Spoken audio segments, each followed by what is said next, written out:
قالوا بل نتبع ما الفینا علیہ آباءنا، ہم تو اسی کی پیروی کریں گے جس پر ہم نے اپنے آباء و اجداد کو پایا. اور قالوا حسبنا ما وجدنا علیہ آباءنا اولو کان آباؤہم لا یعلمون شیئا ولا یہتدون. وہ کافر یہ کہتے تھے کہ حسبنا ما وجدنا علیہ آباءنا، ہمیں کافی ہے ہم نے جس رستے پر اپنے آباء و اجداد کو پایا تو ہم تو اسی رستے پر چلیں گے. تو لہذا وہ کہتے ہیں دیکھیں یہ جو اپنے آباء و اجداد کی اور اپنے بڑوں کی پیروی کرنا یہ تو کفار اور مشرکین کا طریقہ ہے. مسلمان جو ہے وہ یہ نہیں دیکھتا کہ میرے بڑے کس رستے پر ہیں، وہ یہ دیکھتا ہے کہ میں نے جو ہے وہ اپنے جو ہے قرآن و حدیث کی ڈائریکٹ پیروی کرنی، اتباع کرنی ہے اور اطاعت کرنی ہے. میں نے اپنے آباء و اجداد کو نہیں دیکھنا. تو یہاں یہ بات یاد رکھیں کہ بھئی پیروی اور تقلید کی دو صورتیں ہیں، ایک ہے تقلید محمود اور دوسری ہے تقلید مذموم. تقلید محمود اور تقلید مذموم. سمجھ آ رہی بات کی؟ جو لفظ میں بولوں اگر دہرانے کے لیے میں کہوں تو سارا دہرا دیا کریں تاکہ ذرا آسانی ہوتی ہے بات سمجھانے میں. تقلید کی کتنی قسمیں ہیں؟ ایک ہے تقلید محمود اور دوسری ہے تقلید مذموم. جب تقلید کی بات ہوتی ہے تو تقلید کے منکروں کی طرف سے اس تقلید کی مذمت میں دلائل دیے جاتے ہیں جو تقلید مذموم ہے، نامحمود ہے. بھئی ہم کسی کافر اور مشرک کی پیروی اور اتباع کی بات نہیں کر رہے،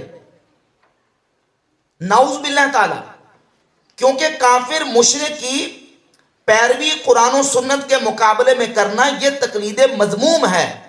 ہماری بحث تقلید محمود کے بارے میں ہے کہ دین کے وہ مسائل جو اجتہادی ہیں، کسی دشواری یا پیچیدگی کی وجہ سے ان میں مجتہد کو اجتہاد کرنا پڑتا ہے، ان مسائل میں عامی شخص کے لیے واجب ہے کہ وہ مجتہد کی پیروی کرے.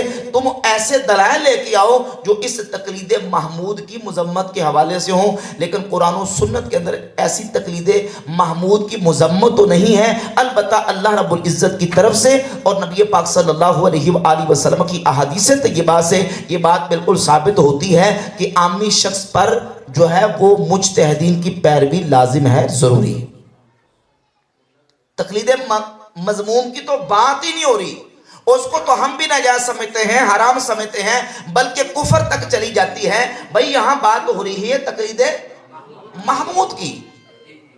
کس کی؟ تقلید محمود کی. اب تقلید محمود کیا ہے وہ میں نے آپ کے سامنے بیان کر دیا. اب یہاں ایک اور بات بھی تھوڑی سی فرق اس کا واضح کرنا ضروری ہے کہ تقلید اور اتباع کیا یہ دونوں لفظ ایک ہی ہیں یا دونوں کے اندر فرق ہے؟ کہتے ہیں جی کہ قرآن و سنت میں تو اتباع کا حکم دیا گیا ہے، قرآن و سنت میں تقلید کا حکم نہیں ہے، اتباع کا حکم ہے.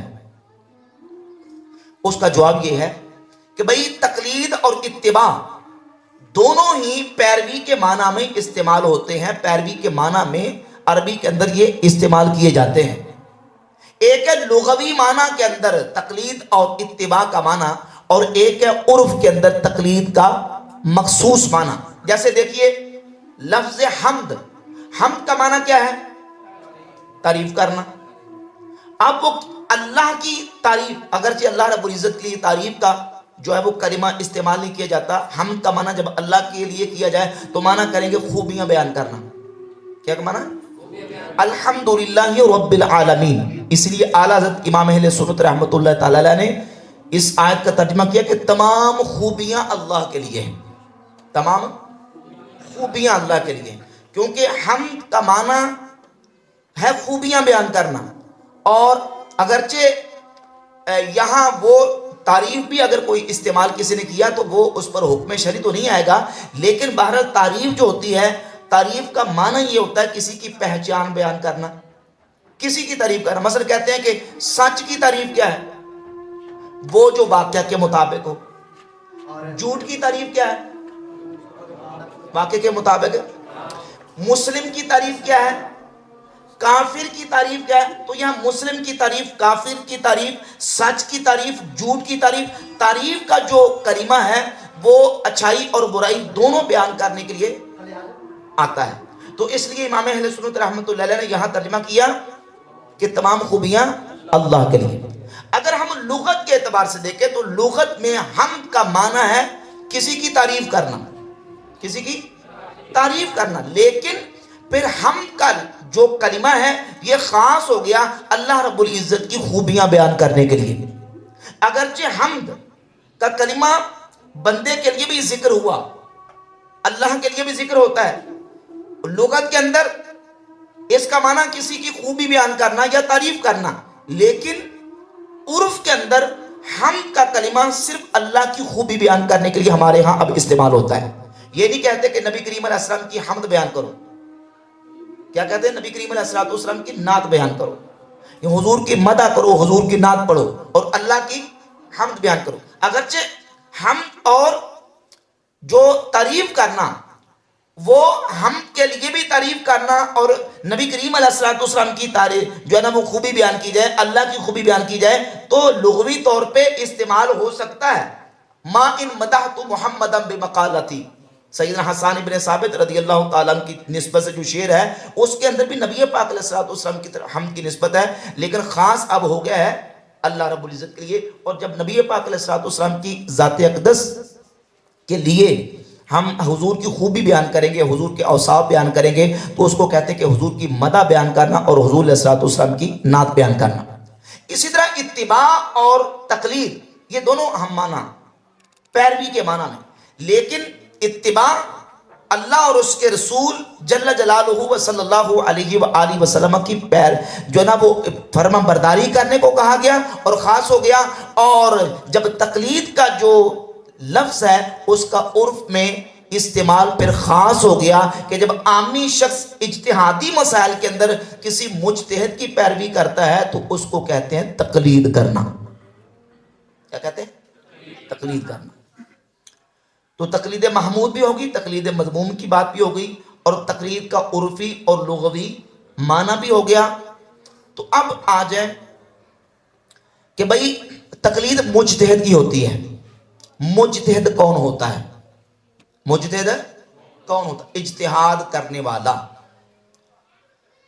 اور مجتہد نے اجتہاد کرنا کن مسائل کے اندر ہوتا ہے؟ یہ ضروری بات ہے جو سمجھنے اور سمجھانے والی ہے۔ مجتہد وہ ہوتا ہے جو قرآن و سنت کا، دین کے ادلہ کا ایکسپرٹ اور ماہر ہوتا ہے۔ ہمارے پاس دین کے جب دلائل ہم دیکھتے تو سب سے پہلی دلیل ایک مومن کے پاس کون سی؟ اللہ کی کتاب قرآن مجید۔ قرآن یہ پہلی دلیل ہے ادلہ اربع میں سے۔ اب قرآن مجید کے ساتھ بہت سارے علوم جڑے ہوئے ہیں۔ وہ شخص جو عربی زبان کو نہیں جانتا، عربی کا ایکسپرٹ نہیں، عربی کا ماہر نہیں، وہ قرآن کا ماہر ہے، کیونکہ قرآن عربی زبان کے اندر ہے۔ پھر قرآن مجید فصاحت و بلاغت کا ایک بہت بڑا شاہکار ہے۔ جو قرآن کی جو عربی کی فصاحت و بلاغت کو نہیں جانتا وہ بھی قرآن کا ایکسپرٹ نہیں ہو سکتا۔ پھر قرآن عربی کے اندر ہے، عربی زبان ایک بہت وسیع زبان ہے، عربی کے ساتھ صرف کا تعلق بھی ہے، نحو کا تعلق بھی ہے، اور عربی کی پھر فصاحت بھی ہے، بلاغت بھی ہے۔ تو یہ عقلاً بات واضح نہیں ہو جاتی کہ قرآن کا ایکسپرٹ ہونے کے لیے عربی کا ماہر ہونا ضروری ہے؟ بولے نا بھائی، صرف کا ماہر ہونا ضروری ہے، نحو کا ماہر ہونا ضروری ہے، اور فصاحت و بلاغت کا ماہر ہونا ضروری ہے۔ وہ کہتے ہیں جی، یہ لوگ کہتے ہیں جی قرآن سمجھنے کے لیے اتنی علوم کی ضرورت ہے۔ بھائی ہم کہتے ہیں یہ بات بدیہی ہے۔ بات ہے کہ قرآن مجید عربی زبان کے اندر ہے، اور عربی ایک بہت فصیح و بلیغ اور وسیع زبان ہے۔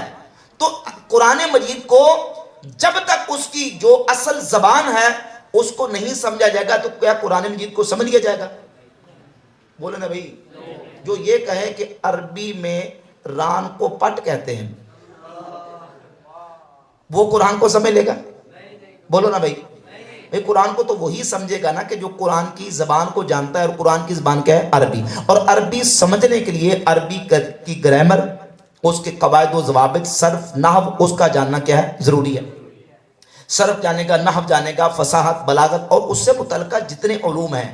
اگر ہم اس میں پھر اصول فقہ کی بات کریں تو اصول فقہ کے اعتبار سے فقہا نے کتاب اللہ کو قرآن مجید کو 20 حصوں کے اندر تقسیم کیا کہ قرآن مجید کی جو زبان ہے، قرآن مجید کا جو اسلوب ہے، انداز ہے، اللہ رب العزت جل وعلا مجید الکریم کا اسلوب ہے بیان کرنے کا، اس میں کتاب اللہ کی 20 اقسام کو بیان کیا۔ کبھی حکم خاص طریقے سے بیان ہوتا ہے، کبھی عام طریقے سے۔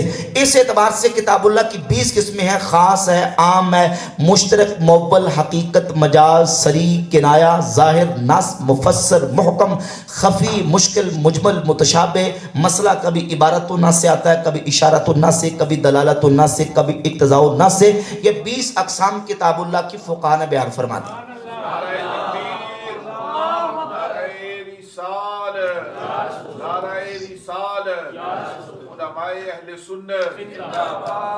اچھا، اب قرآن کو سمجھنے کے لیے ان علوم کی ضرورت ہے کہ نہیں؟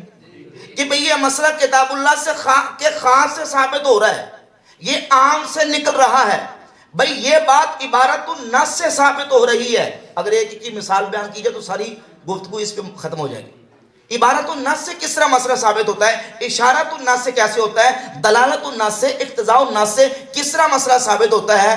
جو ان کتاب اللہ کی 20 اقسام کو نہیں جاننے کا، ایکسپرٹ نہیں ہوگا، وہ قرآن سے مسئلہ نکال لے گا؟ نہیں نکال سکتا نا۔ تو جو ایکسپرٹ ہوتا ہے، ماہر ہوتا ہے، اس سے مجتہد کہا جاتا ہے۔ بس اختصاراً اسی پر اکتفا کر لیں۔ اور آگے دوسری دلیل ہے سنت، جسے حدیث بھی کہا جاتا ہے۔ اب حدیث کے حوالے سے جب ہم بات کرتے ہیں تو حدیث کے بہت سارے اصول ہیں، ضوابط ہیں۔ حدیث 2 چیزوں کا نام ہے، سند اور متن۔ کتنی چیزوں کا؟ سند اور متن۔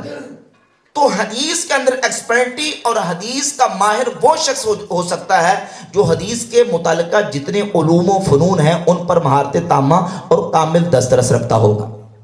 حدیث کی سند کے اوپر پوری مہارت ہو، حدیث کے متن کو چیک کرنے اور متن کے اوپر کڑی نظر ہو، اور اس کے متن کے اندر جو اگر اضطراب ہے یا متن شاذ ہے یا اس سے متعلقہ جتنی چیزیں ہیں، اسماء و رجال کا عالم ہو، اصول حدیث کا عالم ہو، اور پھر حدیث سے مسائل کس طرح نکالے جاتے ہیں، اللہ رب العزت نے اسے یہ خاص صلاحیت عطا فرمائی ہو، وہ مجتہد ہوتا ہے۔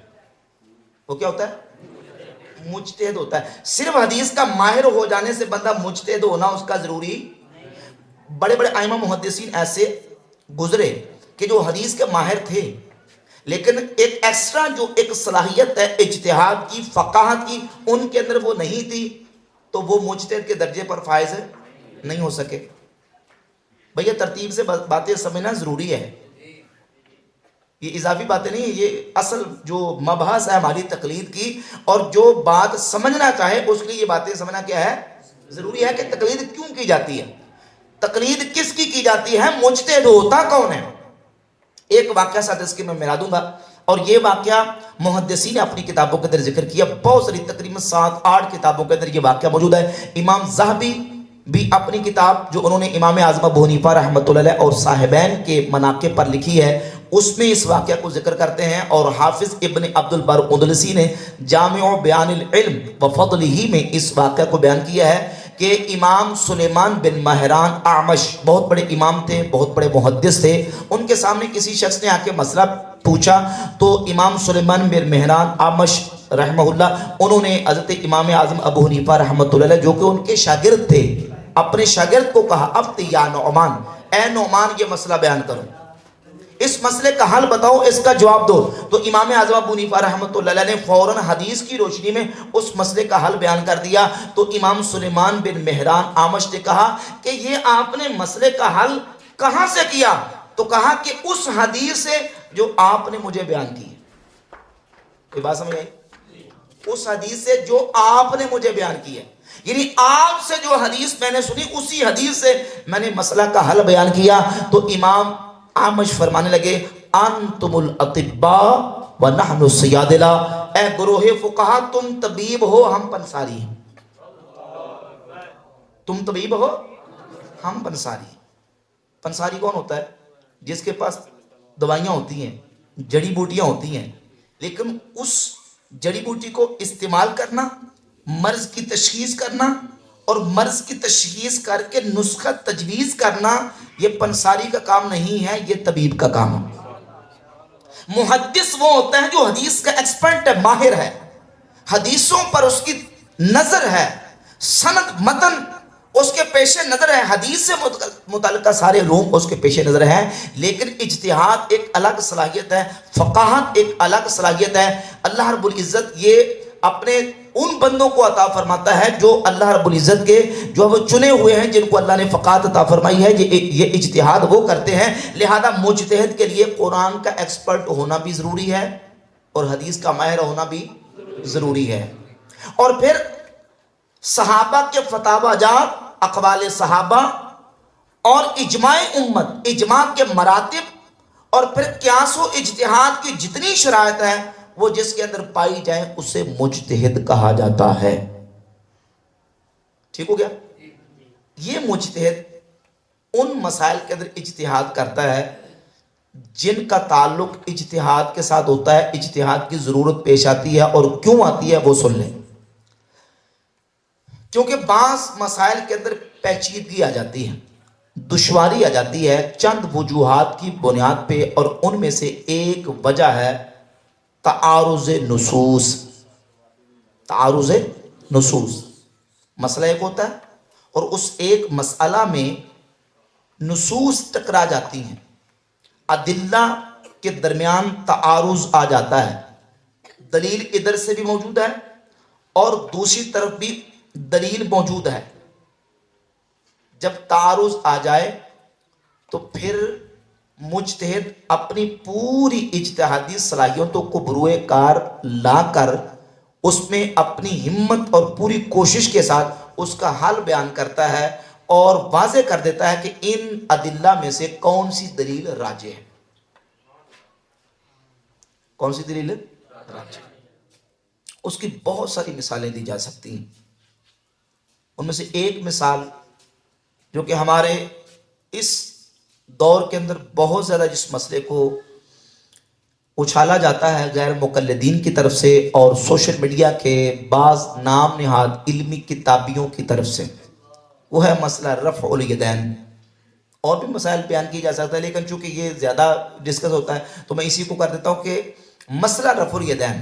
اب رفع الیدین کا مسئلہ یہ وہ ہے کہ جس میں ادلہ کے مابین آپس میں تعارض ہے، راجح مرجوح کا مسئلہ ہے، اور ادلہ کے تعارض کی وجہ سے اس میں مجتہدین نے اپنے اجتہاد کی بنیاد پہ پھر فیصلہ فرمایا۔ نبی پاک صلی اللہ علیہ وآلہ وسلم نے نماز ادا فرمائی، اور نبی پاک صلی اللہ علیہ وآلہ وسلم نے نماز کی تعلیم ارشاد فرمائی۔ نماز کے متعلقہ حدیثیں دو طرح کی ہیں، ایک وہ جو حضور علیہ السلام نے تعلیم فرمائی، حکم دیا، اور دوسری وہ جس میں نبی پاک صلی اللہ علیہ وآلہ وسلم کی طرف سے حکم تو نہیں ہے لیکن نبی کریم علیہ السلام کے صحابہ نے حضور کو کرتے دیکھا، حضور علیہ السلام کو نماز پڑھتے دیکھا، اور حضور سے وہ فعلی احادیث صحابہ نے آگے بیان کی اور بتایا کہ اللہ کے رسول علیہ السلام کو ہم نے اس طرح نماز پڑھتے ہوئے دیکھا ہے۔ دو طرح کی حدیث آگئی، قولی اور فعلی۔ جب ہم ان قولی اور فعلی حدیث کو اور دونوں طرح کی حدیث کو، یعنی رفع الیدین کے اثبات والی اور رفع الیدین کی نفی والی، ان ساری احادیث کو دیکھتے ہیں تو ہماری جو اہل سنت و جماعت کے چار فقہا ائمہ مجتہدین ہیں، ان میں سے امام اعظم ابو حنیفہ رحمۃ اللہ تعالی علیہ اور امام مالک بن انس امام دار الہجرہ علیہ الرحمہ، انہوں نے اپنے اجتہاد سے یہ فیصلہ کیا کہ جو ترک رفع الیدین والی احادیث ہیں وہ راجح ہیں اور یہی عمل سنت اور یہی راجح ہے، اور جو اثبات والی روایات ہیں ان روایات کو مرجوح قرار دیا، اور اس کی مختلف وجوہات ہیں اور مختلف اس کے اسباب تھے، اور امام ابو حنیفہ رحمۃ اللہ علیہ نے جو ترک رفع الیدین والی احادیث ہیں ان کو ترجیح دی ہے۔ مجتہد جب ادلہ کو سامنے رکھ کے ترجیح دیتا ہے تو ظاہر ہے کہ اس کا اپنا منہج اور اسلوب ہوتا ہے۔ ہمارے امام اعظم ابو حنیفہ رحمۃ اللہ علیہ کا منہج یہ ہے کہ وہ تطبیق بین الروایات اور ادلہ کے درمیان تطبیق کرتے ہیں، مطابقت کرتے ہیں، اور پھر اپنے اس منہج کے مطابق دیکھتے ہیں کہ کن دلائل کو ہم نے راجح قرار دینا ہے، اور ان میں سے ایک امام اعظم ابو حنیفہ رحمۃ اللہ تعالی علیہ کا جو ہے وہ منہج وہ یہ ہے کہ وہ صحابہ کرام علیہم رضوان کا جو علمی سٹیٹس اور ان کا مقام و مرتبہ ہے اس بنیاد پر بھی روایت کو ترجیح دینے کا فیصلہ کرتے ہیں۔ بات سمجھ آ رہی؟ بعض اوقات یہ ہوتا ہے کہ امام ابو حنیفہ رحمۃ اللہ تعالی علیہ جو راوی ہیں حدیث کے، ان راویوں کے ضبط اور ان کے حافظہ اور ان کی فقاہت کی بنیاد پہ روایت کو ترجیح دے دیتے ہیں۔ رفع الیدین کا مسئلہ بھی ہے، ایک اور مسئلہ میں اسی کے ساتھ جوڑ دیتا ہوں، پہلے رفع الیدین کا مسئلہ میں واضح کر لوں۔ اب رفع الیدین کے حوالے سے اس بات میں روایتیں بھی موجود ہیں سیدنا عبداللہ ابن عمر رضی اللہ تعالیٰ عنہ سے، اگرچہ ان روایات کے اندر اضطراب ہے۔ حضرت عبداللہ ابن عمر رضی اللہ تعالیٰ عنہ سے کرنے کی روایتیں بھی موجود ہیں اور نہ کرنے کی بھی موجود ہے۔ حضرت سیدنا مالک بن حویرث رضی اللہ تعالیٰ عنہ سے، اب ان سے رکوع جاتے بھی موجود ہے، رکوع سے آتے بھی اور سجدے جاتے بھی اور سجدوں سے اٹھتے وقت بھی رفع الیدین کرنے کی روایتیں موجود ہیں، جن میں سے سنن نسائی کے اندر 1082 یا دوسرے نسخے کے مطابق 1085 اور تیسرے نسخہ کے مطابق 1086 یہ روایت موجود ہے، جس میں رکوع جاتے رفع الیدین کرنے کا ذکر بھی ہے، رکوع سے اٹھتے وقت بھی ہے، سجدے جاتے بھی اور سجدوں سے اٹھتے وقت بھی رفع الیدین کرنے کا ذکر موجود ہے۔ اور اس کے علاوہ حضرت وائل بن حجر رضی اللہ تعالیٰ عنہ سے، لیکن اس کے مقابلے میں جب ہم ان صحابہ کرام رضی اللہ تعالیٰ عنہم کو دیکھتے ہیں جو فقیہ، مجتہد اور صحابہ کرام علیہ رضوان میں سے علم کے اعتبار سے نمایاں حیثیت رکھنے والے صحابہ ہیں، ان کو دیکھتے ہیں تو ان سے ترک رفع الیدین کی احادیث موجود ہیں، جن میں سے سیدنا عبداللہ ابن مسعود رضی اللہ تعالیٰ عنہ کی ذات اقدس بھی ہیں۔ اب سیدنا عبداللہ ابن مسعود رضی اللہ تعالیٰ کی فقاہت، ان کا اجتہاد، ان کا علمی سٹیٹس اور ان کا علمی لیول، اگر مالک ابن حویرث اور حضرت عبداللہ ابن عمر اور وائل ابن حجر ان صحابہ کو حضرت عبداللہ ابن مسعود رضی اللہ تعالیٰ عنہ کے مقابلے میں دیکھا جائے تو سیدنا عبداللہ ابن مسعود کا مقام علمی اعتبار سے ان سے بہت زیادہ بلند ہے۔ صحیح بخاری کے اندر 4999 4999 نمبر حدیث ہے کہ نبی پاک صلی اللہ علیہ وآلہ وسلم نے فرمایا خذوا القرآن من اربع، میرے 4 صحابہ سے قرآن سیکھو۔ حضور نے 4 میں سے پہلا نام عبداللہ ابن مسعود کا بیان فرمایا۔ صحیح بخاری کی 5000 نمبر حدیث ہے، عبداللہ ابن مسعود فرماتے ہیں مجھے اللہ کی قسم ہے صحابہ جانتے ہیں کہ میں سب سے زیادہ قرآن کو جاننے والا ہوں، کیونکہ میں نے قرآن کی 70 سے زیادہ سورتیں اللہ کے رسول علیہ السلام کے مبارک منہ سے سیکھی ہوئی۔ صحیح بخاری کی 3762 نمبر حدیث ہے، حضرت حذیفہ بن یمان رازدار رسول سے تابعی نے پوچھا کہ اے حذیفہ، رسول اللہ صلی اللہ علیہ وآلہ وسلم کے صحابہ میں سے اس صحابی کا ہمیں تذکرہ اور ذکر سنائیں، اس کا پتہ بتائیں تاکہ ہم اس سے دین کا علم حاصل کریں جس صحابی کا طور طریقہ اللہ کے نبی علیہ السلام کے طور طریقے کے سب سے زیادہ قریب ہو۔ تو حضرت حذیفہ بن یمان فرماتے ہیں صحابہ میں سے جس کو میں جانتا ہوں وہ عبداللہ بن مسعود ہے۔ اب دیکھیں کتنا علمی لیول ہے ان کا کہ حذیفہ بن یمان رضی اللہ تعالیٰ عنہ رازدار رسول وہ کہہ رہے ہیں کہ جس صحابی کا طرز عمل طور طریقہ رسول اللہ صلی اللہ علیہ وآلہ وسلم کے طور طریقے کے، حضور کی عادات مبارکہ کے سب سے زیادہ قریب ہے، وہ کون ہے؟ عبداللہ ابن مسعود رضی اللہ تعالیٰ۔ اور جامع ترمذی میں حدیث ہے، دیگر اور کتابوں کے اندر بھی اس مضمون کی حدیث ہے کہ اس چیز کو قبول کر لو، اس کو پسند کر لو جس کو عبداللہ ابن مسعود میری امت کے لیے پسند فرمائے۔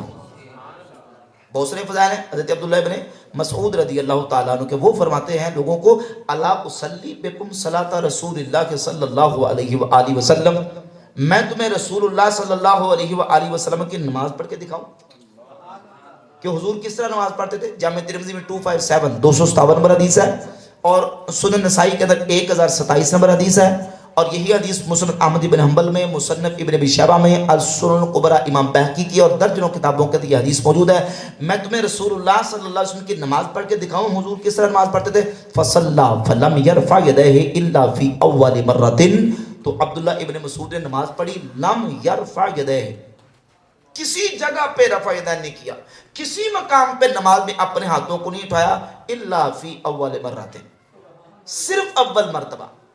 استثناء جو ہے حصر کے لیے ہے، ہم کلمہ شریف پڑھتے ہیں لا الہ الا اللہ، اللہ کے علاوہ کوئی الہ نہیں، کوئی الہ نہیں مگر، باقی سب کی نفی، اور اللہ کے لیے اس بات ہے الوہیت کا، لم یرفع یدیہ الا فی اول مرۃ، کسی جگہ پہ رفع یدین نہیں کیا مگر صرف اول مرتبہ اور بتا دیا کہ یہ رسول اللہ صلی اللہ علیہ وآلہ وسلم کی نماز ہے۔ آج اس روایت کے اوپر لوگ اعتراض کرتے ہیں، کلام کرتے ہیں، وہ کہتے ہیں یہ حدیث صحیح نہیں ہے۔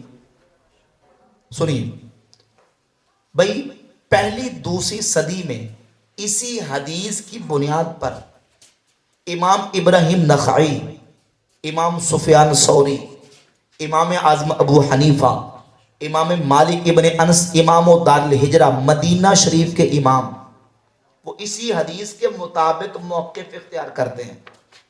تمہیں 15ویں صدی میں آ کے پتہ چل رہا ہے کہ یہ حدیث صحیح نہیں ہے۔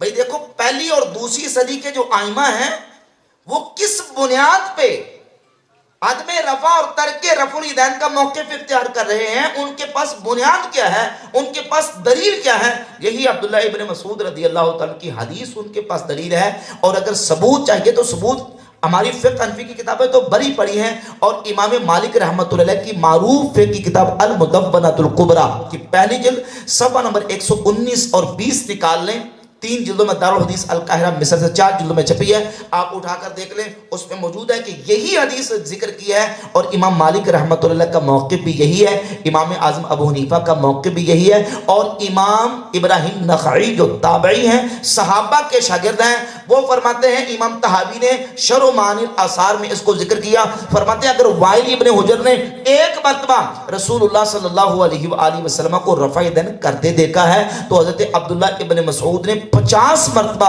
حضور کو رفع یدین نہ کرتے دیکھا۔ پہلی صدی کے امام، پہلی صدی کے امام، بھئی وہ اسی حدیث کی بنیاد پہ۔ آج تم یہ کہہ رہے ہو کہ حدیث صحیح نہیں، اور بحمداللہ تعالی حدیث صحیح ہے، سند کے اعتبار سے صحیح ہے، اور امت کی میجورٹی جو ہے وہ اسی حدیث کے مطابق ترک رفع یدین کی قائل ہے۔ اور امام ترمذی 257 نمبر حدیث کے بعد کمنٹ ذکر کرتے ہیں اور کہتے ہیں کہ حدیث ابن مسعود حسن، عبداللہ ابن مسعود کی حدیث حسن ہے، اور دوسرے نسخہ کے اندر ہے کہ حدیث ابن مسعود حدیث حسن صحیح، عبداللہ ابن مسعود کی حدیث ہے حسن صحیح ہے، وبہ یقول غیر واحد من اہل العلم من اصحاب نبی صلی اللہ علیہ وآلہ وسلم، اور نبی پاک صلی اللہ علیہ وآلہ وسلم کے اہل علم صحابہ بھی یہی کہتے ہیں۔ کون بولے؟ کون؟ اہل علم صحابہ بھی یہی کہتے ہیں۔ کون صحابہ؟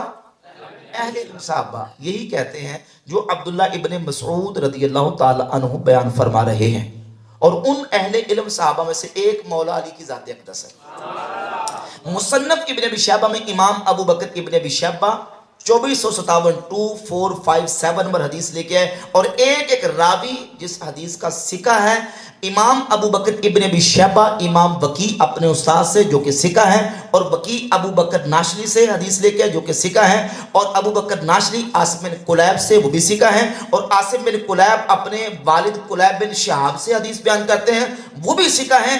قلیب بن شہاب مولا علی کے شاگرد ہیں، وہ کہتے ہیں جب مولا علی نماز پڑھتے تھے تو صرف نماز کے شروع میں ہاتھ اٹھاتے تھے، باقی پوری نماز میں مولا علی رفع یدین نہیں کرتے تھے۔ سارے راوی ثقہ اور حدیث صحیح۔ امام زیلعی نے نصب الرایا میں اس حدیث کو صحیح قرار دیا، امام عینی نے عمدۃ القاری شرح صحیح البخاری کے اندر جلد 5 میں اس حدیث کو صحیح قرار دیا، اور بحمداللہ تعالیٰ ایک ایک راوی اس کا ثقہ، اور یہ روایت صحیح ہے۔ مولا علی پاک رضی اللہ تعالی عنہ اہل علم صحابہ میں سے، وہ بھی یہی کہتے ہیں کہ صرف نماز کے شروع میں رفع الیدین، اور اہل علم تابعین کا عمل بھی یہ ہے، امام سفیان ثوری کا، اہل کوفہ کا، عراق والوں کا بھی یہی موقف ہے، اور مدینہ کے امام مالک رحمۃ اللہ علیہ کا بھی یہی موقف ہے۔ تو ان ادلہ کی بنیاد پہ اب ظاہر ہے کہ کرنے کی روایتیں بھی ہیں، لیکن نہ کرنے کی، سیدنا جابر بن سمرہ رضی اللہ تعالیٰ عنہ سے، حضرت براء ابن عازب سے، حضرت عبداللہ ابن عباس رضی اللہ تعالیٰ عنہ سے، دیگر سارے ادلہ کی بنیاد پہ امام اعظم ابو حنیفہ اور امام مالک رحمۃ اللہ کا موقف چونکہ مجتہد تھے، انہوں نے اس بنیاد پہ ادلہ کے تعارض کی وجہ سے ان احادیث کو راجح قرار دیا جو ترک رفع الیدین کی احادیث ہیں، اور انہوں نے اس مسئلے میں یہ فتویٰ دیا، اور آج امت کی میجورٹی اور اکثریت جو ہے وہ اسی مسئلے پر عمل پیرا ہے۔ ایک پیچیدگی اور دشواری کی وجہ ہے تعارض نصوص۔ ایک اور مثال دے دیتا ہوں، جیسے صحیح مسلم کے اندر حدیث ہے ایک چیپٹر اور ایک ہی باب کے اندر دو حدیثیں امام مسلم لے کے، اور صحیح بخاری کے اندر بھی یہ حدیث سیدنا عبداللہ ابن عباس رضی اللہ تعالی عنہما سے موجود ہے۔ سیدنا عبداللہ ابن عباس رضی اللہ تعالیٰ عنہ فرماتے ہیں کہ ان رسول اللہ صلی اللہ علیہ وآلہ وسلم تزوج میمونۃ وہو محرم، رسول اللہ صلی اللہ علیہ وآلہ وسلم نے سیدہ میمونہ رضی اللہ تعالیٰ عنہ سے نکاح کیا تو اس وقت آپ نے احرام باندھا ہوا تھا، عمرۃ القضاء کا احرام باندھا ہوا تھا آپ علیہ السلام نے، اور احرام کی حالت میں اللہ کے رسول علیہ السلام نے سیدہ میمونہ رضی اللہ تعالی عنہا سے نکاح کیا۔ اور دوسری روایت یزید ابن الاسم سے ہے، وہ کہتے ہیں کہ نبی پاک صلی اللہ علیہ وآلہ وسلم نے جب حضرت میمونہ رضی اللہ تعالی عنہا سے نکاح کیا وہو حلال، تو حضور نے اس وقت اپنا احرام کھول دیا تھا۔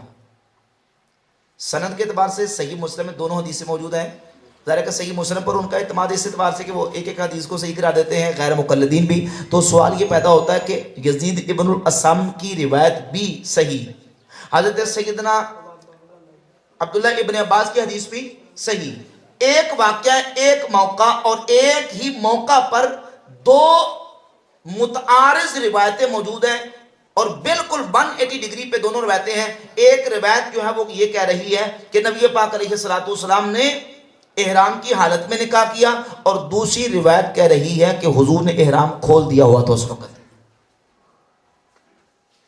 تطبیق نہیں ہو سکتی، مطابقت نہیں ہو سکتی، کیونکہ دونوں باتیں بالکل ایک میں اثبات ہے اور ایک میں نفی ہے۔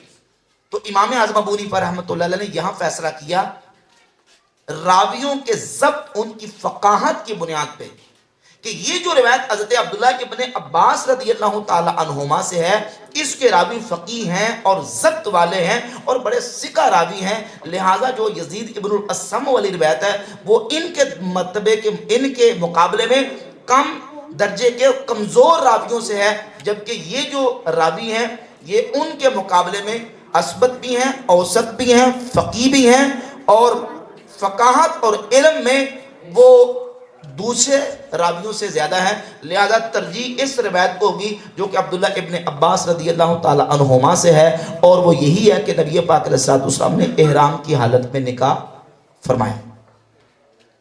یہ بات سمجھ آ رہی ہے؟ ابھی ایک پوائنٹ ہوا ہے کہ تعارض نصوص اور ادلہ کے تعارض کی بنیاد پہ اجتہاد مجتہد کرتا ہے۔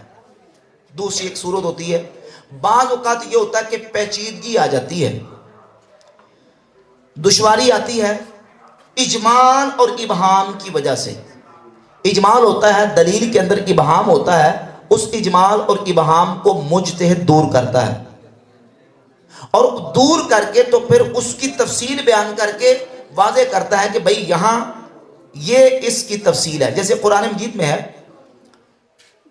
وضو کے لیے وضو کا حکم دیا گیا تو وضو میں سر کا مسح کرنے کا حکم دیا گیا، وَامْسَحُوا بِرُؤُوسِكُمْ وَأَرْجُلَكُمْ إِلَى الْكَعْبَيْنِ، اپنے سروں کا مسح کرو، سروں کا، اب سروں کا مسح کرنے میں اجمال ہے، سروں کا مسح کتنا کرنا ہے، کتنا کرنا فرض ہے، اس آیت کے اندر اس کی تفصیل نہیں، اس کی تفصیل کے لیے احادیث کو دیکھا، اور احادیث سے امام اعظم ابو حنیفہ رحمۃ اللہ علیہ نے اس کی تفصیل بیان کر کے اپنے اجتہاد کی روشنی میں بیان کیا اور بتایا کہ کم از کم چوتھائی سر مسح کرنا یہ کیا ہے، فرض ہے۔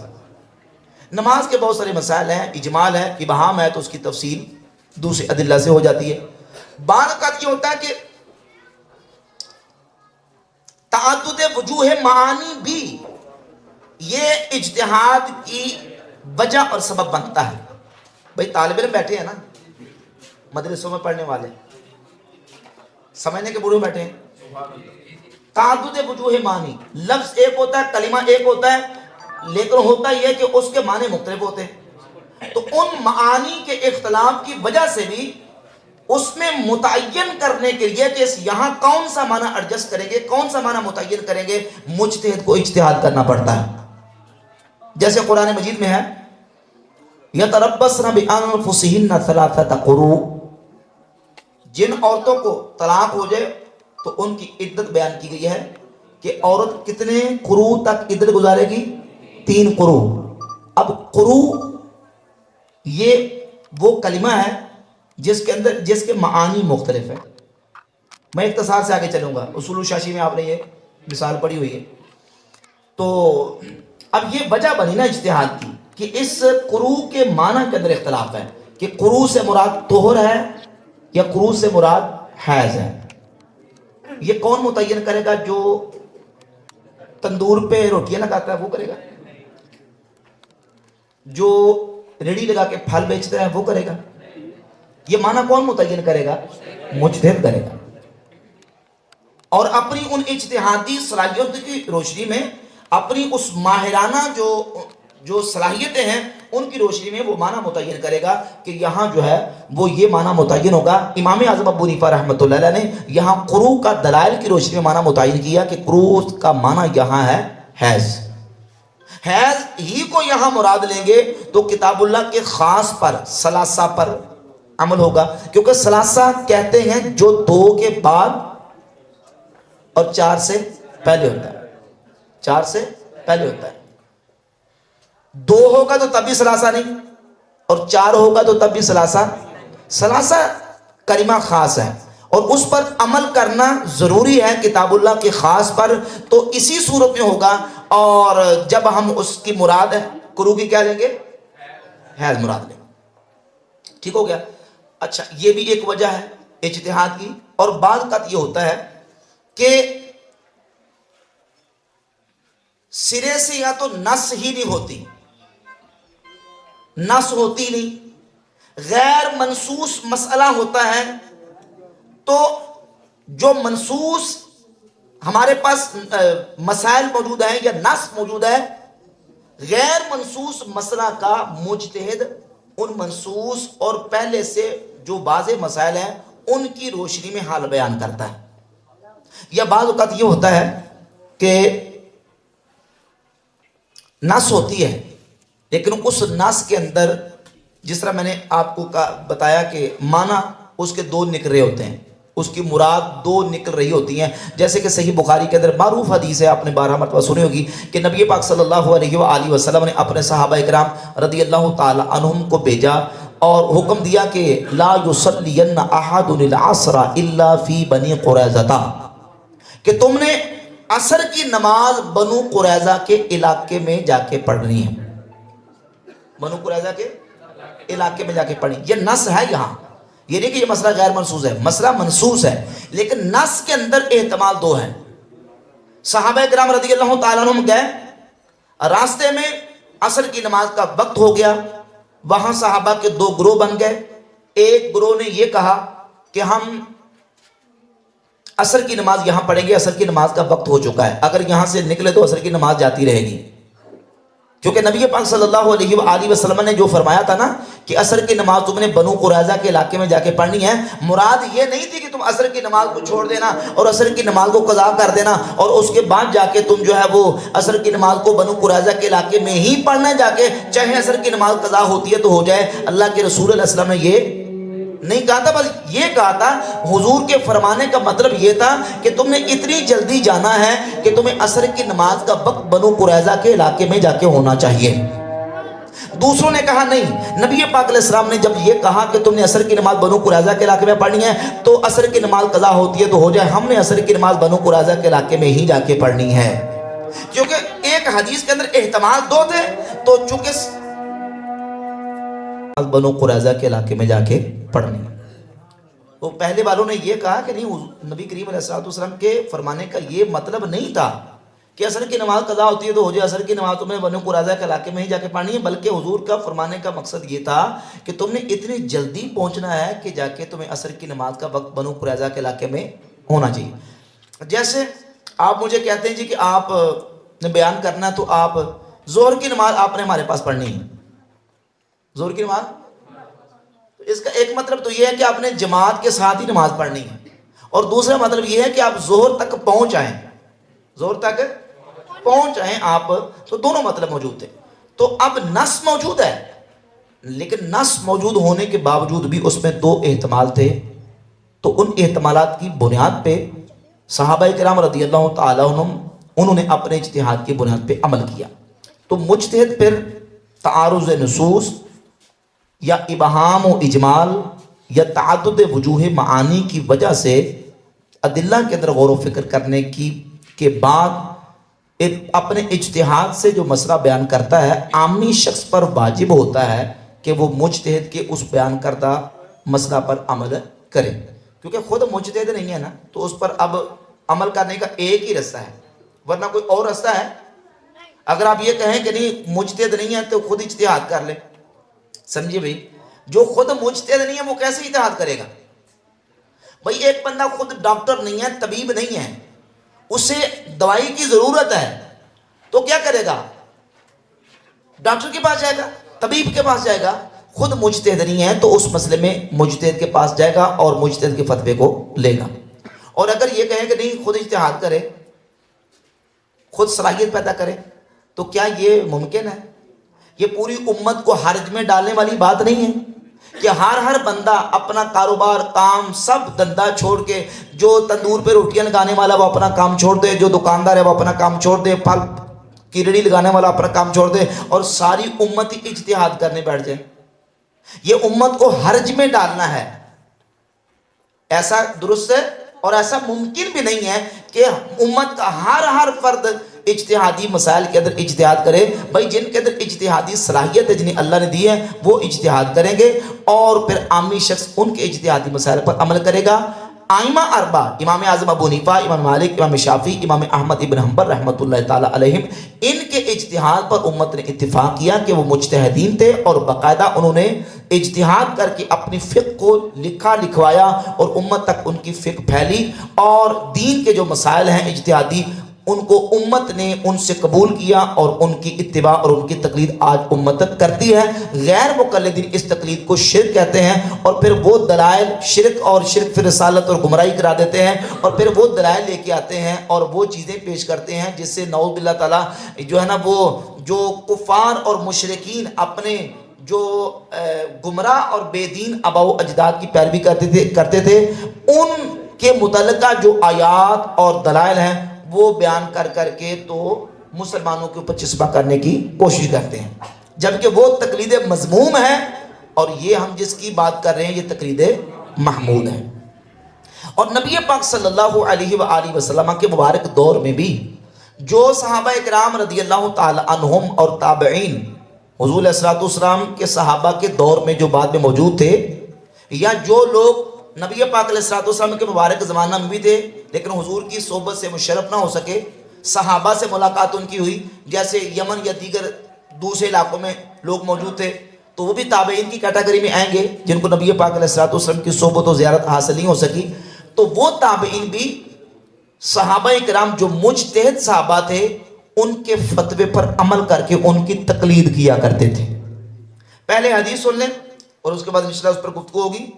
معروف حدیث ہے، حدیث کی بہت ساری کتابوں کے اندر یہ حدیث ہے، محدثین نے اس حدیث کی تصحیح بیان کی ہے۔ امام بہقی اپنی کتاب السنن الکبریٰ کی جلد نمبر 10 صفحہ نمبر 114 پہ، اور امام دارمی سنن دارمی کے اندر 168 نمبر حدیث لے کے آئے۔ مسند احمد ابن حنبل میں 21502 نمبر حدیث ہے، اور سنن ابی داؤد میں 3592 نمبر حدیث ہے، اور اس حدیث کو محدثین نے صحیح قرار دیا۔ حدیث بعد میں پڑھتا ہوں، پہلے اس کا حکم سن لیں۔ حافظ ابن کثیر نے تفسیر ابن کثیر کی جلد نمبر 1 صفحہ نمبر 15 پہ اس حدیث کے بارے میں لکھا، وَهَذَا الْحَدِيثُ فِي الْمَسَانِيدِ وَالسُّنَنِ بِإِسْنَادٍ جَيِّدٍ كَمَا هُوَ مُقَرَّرٌ فِي مَوْضِعِهِ، کہ یہ حدیث مسند اور سنن کتابوں کے اندر جید سند کے ساتھ موجود ہے۔ اور حافظ ابن عبد البر اندلسی نے جامع بیان العلم و فضلہ میں جلد نمبر 2 صفحہ نمبر 92 پہ لکھا، حدیث معاذ صحیح مشہور رواہ الائمۃ العدول، معاذ ابن جبل رضی اللہ تعالیٰ عنہ کی حدیث صحیح ہے، مشہور ہے، اور ائمہ عدول کے ہاں یہ روایت مشہور ہے۔ وَهُوَ أَصْلٌ فِي الْإِجْتِهَادِ وَالْقِيَاسِ عَلَى الْأُصُولِ، اور یہ حدیث قیاس اور اجتہاد میں اصول کے اعتبار سے اصل کی حیثیت رکھتی ہے۔ وَبِهِ قَالَ جمہور العلماء وَسَائِرُ الْفُقَهَاء، اور یہی جمہور علماء اور تمام فقہاء نے کہا ہے کہ حضرت معاذ بن جبل رضی اللہ تعالیٰ کی حدیث صحیح مشہور ہے، اور اس حدیث کو بنیاد بنایا ہے. اور ہاں ابن قیم الجوزیہ نے اعلام الموقعین کی جلد 1 صفحہ 176 پہ لکھا وَهَذَا إِسْنَادٌ مُتَّصِلٌ وَرِجَالُهُ مَعْرُوفُونَ بِالثِّقَةِ کہ اس سند کے رجال، اس کی سند متصل ہے، رجال ثقاہت کے ساتھ معروف ہیں. قاضی شوکانی نے فتح القدیر جلد 2 صفحہ 219 پہ لکھا وَهُوَ حَدِيثٌ صَالِحٌ لِلْاحْتِجَاجِ بِهِ یہ حدیث صالح للاحتجاج ہے، قابل احتجاج ہے، یعنی علماء نے اس سے احتجاج کیا ہے. اور وہ حدیث یہ ہے کہ نبی پاک صلی اللہ علیہ وآلہ وسلم نے یمن کا قاضی بنا کے سیدنا معاذ بن جبل رضی اللہ تعالیٰ عنہ کو بھیجا اور فرمایا اذا اراد لك قضاء اے معاذ آپ کے سامنے کوئی مسئلہ آئے تو آپ اس کا فیصلہ کس طرح کریں گے؟ عرض کی اقضی بکتاب اللہ حضور میں اس کا حل اللہ کی کتاب قرآن سے کروں گا. نبی پاک علیہ السلام نے فرمایا ان لم تجد فی کتاب اللہ اگر تو اس کا حل کتاب اللہ میں نہ پائے تو پھر عرض کی اقضی بسنت رسول اللہ حضور میں رسول اللہ کی سنت سے اس کا فیصلہ کروں گا. فرمایا ان لم تجد فی سنت رسول اللہ اگر تو اس کا حل سنت رسول میں نہ پائے تو پھر کیا کرے گا؟ عرض کی اجتہد برأیی ولا آلو حضور پھر میں اپنی رائے سے اجتہاد کروں گا اور اس میں کوئی کمی کوتاہی نہیں کروں گا. نبی پاک صلی اللہ علیہ وآلہ وسلم نے اپنا مبارک ہاتھ ان کے سینے پر رکھا اور اللہ کی بارگاہ میں دعا کی الحمدللہ الذی وفق رسول اللہ اس ذات کے لیے تمام خوبیاں ہیں جس نے اپنے رسول کے قاصد کو اس کی توفیق عطا فرمائی. یہ حدیث اجتہاد اور قیاس کے باب میں اصل کی حیثیت رکھتی ہے اور محدثین اور فقہاء نے اس حدیث کو قبول کیا، قابل احتجاج قرار دیا اور اسی بنیاد پہ پھر اجتہاد کا سلسلہ اللہ کے فضل و کرم سے آگے جاری و ساری ہے. اور اس پر اور بہت سارے ادلہ موجود ہیں. حدیث معاذ رضی اللہ تعالیٰ عنہ یہ ایک اصل کی حیثیت رکھتی ہے. نبی پاک علیہ السلام نے حضرت معاذ بن جبل کو یمن کا قاضی بنا کے بھیجا. حضرت معاذ یمن گئے. اب سوال یہ پیدا ہوتا ہے کہ یمن جا کے جو مسائل اجتہادی تھے حضرت معاذ بن جبل نے ان مسائل کا حل اہل یمن کے سامنے بیان کیا؟ تو بولے بولو نا کیا نا بھئی جو کتاب اللہ سے مسئلہ حل نہ ہوا یا سنت رسول سے مسئلہ حل نہ ہوا تو اجتہاد کر کے مسئلہ بیان کیا نا. تو جو یمن والے لوگ تھے وہ حضرت معاذ بن جبل کا جو فیصلہ تھا اجتہاد سے انہوں نے کیا. یمن والوں نے قبول کیا کہ نہیں کیا؟ تو اسی کو تقلید کہتے ہیں کہ اہل یمن نے حضرت معاذ بن جبل رضی اللہ تعالیٰ عنہ کی تقلید کی اجتہادی مسئلہ میں اور ان کی پیروی کی لیکن ان سے دلیل کا مطالبہ نہیں کیا. غیر مقلدین کی طرف سے پراپوگنڈا کیا جاتا ہے. یہ کہتے ہیں جی کہ یہ امام کی تقلید کرتے ہیں امام کے بلا دلیل قول پر. بھئی ہم کہتے ہیں ہم بلا دلیل قول پر تقلید نہیں کرتے، ہم تقلید امام کی کرتے ہیں. امام کا قول دلیل کے ساتھ ہوتا ہے پر ہم دلیل پوچھتے نہیں، ہم دلیل کا تقاضا نہیں کرتے، پوچھتے نہیں کیونکہ مجتہد ہے اور مجتہد کے سامنے تمام ادلہ ہوتے ہیں. ادلہ کو دیکھ کر مجتہد نے اجتہاد کر کے فتویٰ بیان کیا ہے. جب مقلد عامی شخص مجتہد کی پیروی کرے گا تو امام کا فتویٰ دلیل کی روشنی میں ہوتا ہے. ایک ہے کسی کے بلا دلیل قول پر اس کی پیروی کرنا، ایک ہے با دلیل قول کی پیروی کرنا لیکن دلیل کو پوچھنا. بولے پوچھنا. اور ہر بندہ دلیل کو سمجھ بھی نہیں سکتا کہ ایک مجتہد نے دلائل کو کس طریقے سے اکٹھا کیا، جمع کیا اور اس طرف دلائل دوسری طرف دلائل اور پھر دلائل کا آپس میں تعارض اور ساری جو پیچیدگیاں ہیں ان کو حل کر کے مجتہد نے جو مسئلہ بیان کیا ہوتا ہے وہ ہر بندہ سمجھ لیتا ہے. تو لازمی طور پہ اجتہادی مسئلے میں پھر عامی شخص پر واجب ہے کہ وہ کیا کرے گا؟ مجتہد کی پیروی کرے گا. اچھا بعض اوقات یہ ہوتا ہے کہ وہ پھر مانتے نہیں غیر مقلدین، لیکن بعض جگہ پہ وہ پھر جب پھنس جاتے ہیں چاروں طرف سے وہ کہتا ہے ٹھیک ہے تقلید عامی شخص کرے گا. البانی نے مانا، مقصود فیضی غیر مقلد پاپیوں کا بڑا عالم ہے، اس نے بھی مانا. میں نے اس پر ایک کلے بھی بنایا، اس کی ویڈیو بھی ساتھ لگائی کہ ہاں آج کل جو بے راہروی کا سلسلہ چل پڑا ہے نا، اس سے بچنے کے لیے یہی حال ہے کہ ائمہ مجتہدین کی تقلید کی جائے اور پیروی کی جائے. کیونکہ جتنے منہ اتری باتیں، اگر یہ سلسلہ ایسے ہی چلتا رہے، آج جو دڑے اور اختلافات اس قدر بن چکے ہیں ان کا واحد حال یہی ہے کہ جو سابقہ ائمہ مجتہدین کا سلسلہ چلا آ رہا ہے انہی میں سے کسی نہ کسی کے ساتھ جوڑا جائے، ورنہ بے رہبی اور آزاد خیالی کا وہ سیلاب اور وہ طوفان بدتمیزی آ جائے گا کہ اس کو تھامنا مشکل ہو جائے گا۔ اب پھر وہ کہتے ہیں ٹھیک ہے تقلید کی جائے گی، لیکن وہ مطلق تقلید، تقلید شخصی جائز نہیں۔ سنیے، تقلید شخصی کہتے ہیں جائز نہیں۔ ایک وقت ہوتا ہے کہ وہ مطلقاً تقلید کے منکر ہوتے ہیں، لیکن جب سارے دلائل سامنے آتے ہیں تو پھر کہتے ہیں ٹھیک ہے تقلید جائز ہے لیکن تقلید شخصی جائز نہیں ہے۔